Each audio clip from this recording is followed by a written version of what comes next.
স্বামীর অনুমতি ছাড়া নাফল রোজা করা। ভালো করে বুঝে লিয়েন, কথা না বুঝে ফের কইছে লা ইয়াহিল্লু লিল মারাতি আন তাসুমা, মানে সিধা ভাষায় তর্জমা করেছে কোনো মহিলার জন্য হালাল নয় যে রোজা রাখবে। তখন কইছে হ্যাঁ মৌলবিটা কহেছে যে এই কোনো মায়া লোকের লেগে হালাল নয় রোজা রাখা। ওই তখন ওই রকমই না হয়ে যায়, ওই বেলেকে পুরাতন যুগে মানে হারখে দিকের মায়া লোক তো ভাটিয়া ভাষা বলে, আর বাঙ্গালের মৌলবিরা বাংলা ভাষা বলে। তো ওয়াজ করতে এসে তখন কইছে কি যে ওয়াজে কহেছে একটা মায়া লোককে কহেছে যে ওয়াজের মাধ্যমে ব্যাংকে, এটা ওইটা দূরের কথা, একটা মায়া লোকে গল্প করেছে যে ব্যাংকে টাকা থুছি তো বাড়ছে। কইছে ব্যাংকে টাকা থুইছি, কইছে গত বছর আমি ব্যাংকে টাকা থুয়েছি না বুবু 4,500, এখন 5,000 হয়ে গেছে, 500 টাকা বেড়েছে। ই বুড়া মানুষ ব্যাংক বুঝে না।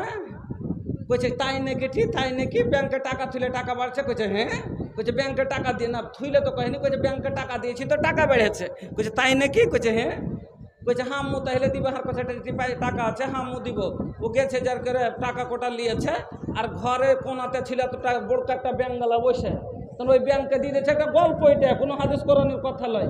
তো ব্যাংকে টাকা দিয়ে দিয়েছে, দিয়ে পয়সা ঢাইকে দিয়েছে, ইয়ে দিয়ে একটা ইয়ে খোলা দিয়ে ঢাইকে দিয়েছে।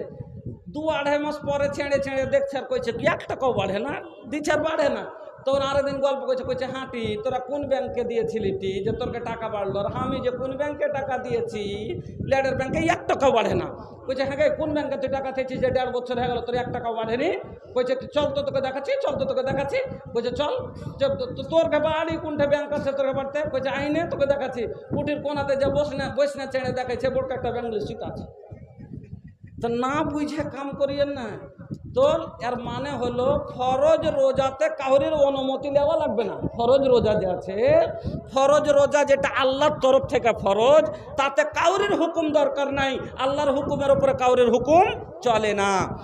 নাফল রোজা, যেমন মহিলারা নাফল রোজা করে, মাসে মাসে 3টা করে, কেউ যে আছে শাওয়াল মাসে 6টা করে। এই ধরনের নাফল রোজাগুলা যারা করে, তো এই রোজা যদি মায়ের লোক করে তো স্বামীর কাছে অনুমতি নিতে হবে। রোজা করাটা নেকির কাজ কিনা, তারপরও নেকির কাজটা করতে গেলেও স্বামীর কাছে অনুমতি নিতে যদি হয়, তাহলে চিন্তা করেন কাটিহার যাইলে খালেতো ভাইয়ের সাথে অনুমতি নিতে হবে না? হইবে না? আল্লাহু আকবার।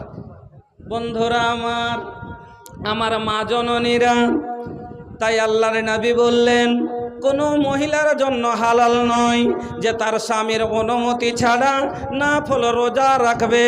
নাফল রোজা রাখতে গেলে স্বামীর অনুমতি নিতে হবে। ও মা বোন আমার, তাহলে 3 নম্বর কাজ হলো আপনার স্বামীর অনুমতি নিতে হবে।